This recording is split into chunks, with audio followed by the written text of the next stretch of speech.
I think you should take this Seal Harbor. Oh yeah, White Hat Safe Harbor Agreement. So this is a great project. It's really interesting. I mean, one of the reasons why the White Hat Group was able to do what we did was because we generally didn't give a fuck about legal potential issues.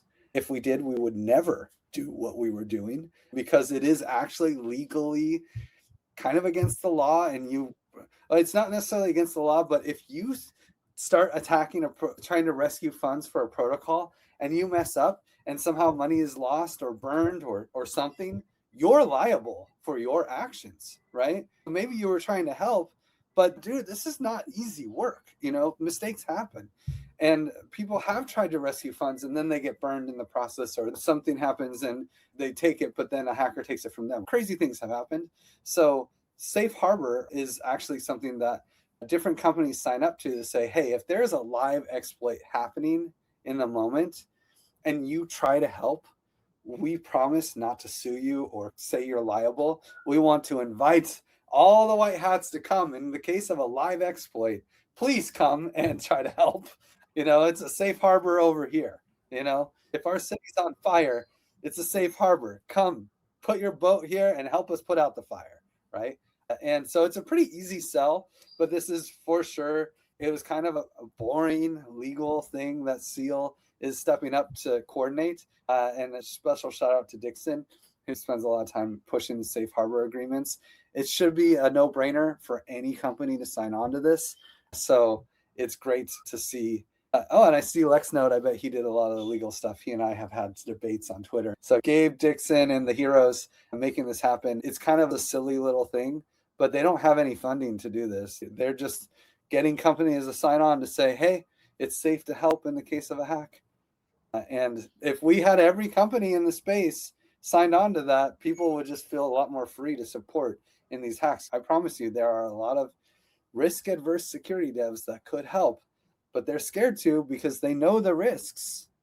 And that's what makes them a great security dev, right? They're paranoid as all fucking hell. Sorry, Ethereum Foundation. Maybe I shouldn't swear. But they are. And they're not going to just jump in and start helping unless they know it's safe.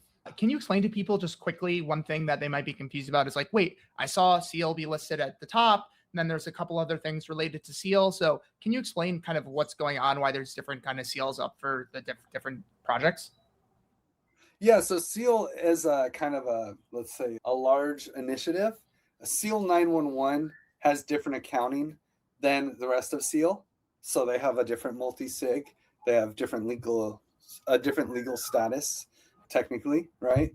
But they are, of course, still part of the Seal ecosystem. The other Seal brands actually do mostly share accounting. They are initiatives from the large Seal nonprofit initiative.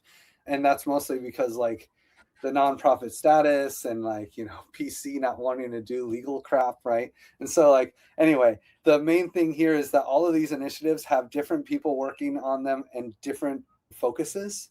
The work that Safe Harbor does has almost nothing to do with Seal certs or Seal frameworks or Seal Intel or any of the other initiatives that Seal is popping up to kind of protect the Ethereum space writ large.